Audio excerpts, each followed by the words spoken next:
You'll never guess what Mark Cuban, Kim Basinger, and this random YouTuber all secretly bought. They each invested in abandoned towns, but each for very different reasons, and only one of them is actually reaping the financial rewards. But more on that later on, and it's not who you think. Now, there's an estimated 4,531 ghost towns across the United States. Now, this can include anything from empty mining camps, near abandoned hamlets, or just a straight up disaster town with nobody left around. Let's start with the celebrities. Mark Cuban, who you may know as a self-made millionaire, Shark Tank host, and the owner of the Dallas Mavericks at the ripe age of 41 years old, which makes me feel kind of bad because I'm 41 years old and I'm nowhere near close to buying an NBA team. Why did you buy the town? One of my buddies that I played pickup basketball with got cancer and was close to dying, and his only real asset was this town, Mustang, Texas. And I'm like, well, I can help Marty and I could buy this town. And so I bought the town. So Cuban dropped about $2 million to buy Mustang, Texas, just to help out a friend. Pretty good friend. Now, the town has a population of exactly 0, but it includes 77 acres and complete town ownership. There was an idea that he should host an annual Ford Mustang meetup there, which I think would be a great idea and would get a lot of attention, but who knows, it's just sitting there right now. Then there's the actress Kim Basinger, who's known for being a Bond girl, fashion model, huge star in the 80s and 90s for you millennials and Gen Xers, and she spent a whopping $20 million to buy Brazelton, Georgia, hoping to turn it into Hollywood South. And let's just say that it didn't end up very well. And then finally, there's Mr. Brent Hardwood, a YouTuber who bought an abandoned silver mine called Cerro Gordo in California for $1.4 million. And he did the most unique thing out of all of them. He bought it mainly for content. So here's the truth about why towns get abandoned. They usually fall into one of 4 buckets. Resource busts, mines close, resources go away, jobs dry up, and people just have to leave. This used to make a huge portion of ghost towns, actually. And as America moved past the mining, like gold, silver mining era, towns relying on a single industry, they just crumbled. Think about like Detroit when the car factories shut down. Then the second one are transport reroutes. Highways move. And when that happens, traffic, it just dries up. And this happened to Amboy, California, when I-40 bypassed it. The travelers disappeared and the town faded away with them, but some private investors kept it alive and well with Route 66. Next are disasters. Think about floods, toxic waste, and even underground fires. The most famous one in the United States is probably Centralia, Pennsylvania. There's an underground coal fire that has been burning there since 1962. That's over 63 years, and 3,700 acres still today are on fire, underground. And then lastly, the last bucket are government projects. Think of like dams, reservoirs, highway expansion projects that swallow up entire towns. Like St. Thomas, Nevada, completely submerged when Lake Mead was flooded after the Hoover Dam was built, which ironically has dried up quite a bit and revealed the ruins of the town and has become a major tourist attraction. So now that you know the history, can you actually buy one? Yes, you really can. And they're sold more often than you think. Johnsonville, Connecticut just went for under $1.85 million in 2017.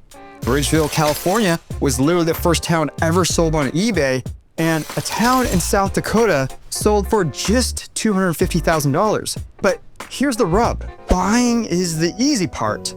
Making money off of it, that's the hard part. Let's take Kim Basinger's $20 million buy in Brazelton. It failed pretty big. At the end of the day, no matter how famous she was or how much leverage she had in the industry during the 80s and 90s, she was just one person trying to build an entire movie industry in a totally different portion of the country. Or Nipton, California, bought during the marijuana legalization wave, investors tried to make it a cannabis tourism town. But the investors, they ran out of the money and they sold at a loss. But before you think ghost towns are all money pits, a few came roaring back, like Pioneer Town, California. It almost died, but was revived by one iconic music venue called Pappy and Harriet's. Big name musicians from around the world started playing here, and they obviously got some spillover tourism from Joshua Tree National Park as well, which helped bring the place back to life. Or Moab, Utah. It started booming in the 1950s thanks to uranium mining, which I had no clue. Kind of scary. But when mining ended in 1984, the town almost died. Today, it's completely reinvented itself as the mountain biking and outdoor capital of the US thanks to its location near Arches and Canyonlands National Parks. But the real Cinderella story is Cerro Gordo, which may be the most interesting comeback. Brent Underwood's Silver Mine Ghost Town. This might be the only ghost town in the world that's actually cash flowing like crazy today. Now, no banks would finance it because there are no utilities or infrastructure, so Brent had to pay $1.4 million in cash.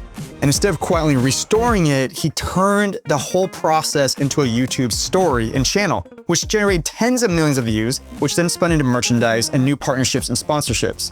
Now, Cerro Gordo has become an actual content machine. So even if it never makes money as traditional real estate, it's already a hyper profitable media and story for YouTube. And that's where things get really interesting. Now, if you can spot a unique angle and align it with some type of demand, nature seekers, live music fans, or just eyeballs on the internet, you can actually revive one of these towns. So how do you know if an abandoned town might be a good investment? First, unique angle. Is there something special that sets it apart? Think Cerro Gordo's story or Moab's natural beauty.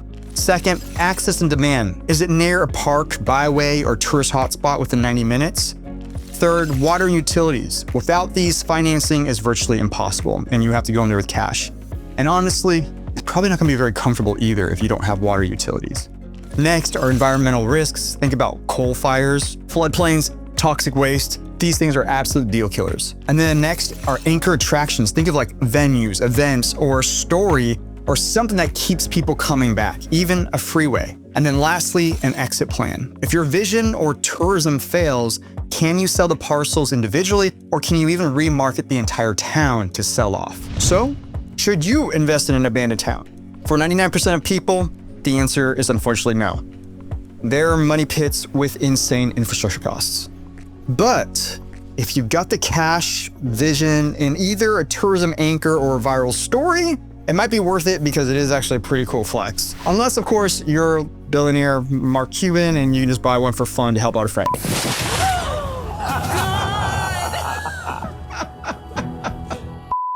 Now, the next time that you see a ghost town listed, ask yourself, am I buying real estate or am I buying a story? Because today, in the world of social media and AI, the story might actually be worth a lot more. Now, if you want to dig deeper into the unique land plays, you can book a free call with me and my team and see if you're a fit to work with us. Or go watch this video right here on how one of my clients is turning 10 acres in a once sleepy town into a multi-million-dollar boutique resort in West Virginia.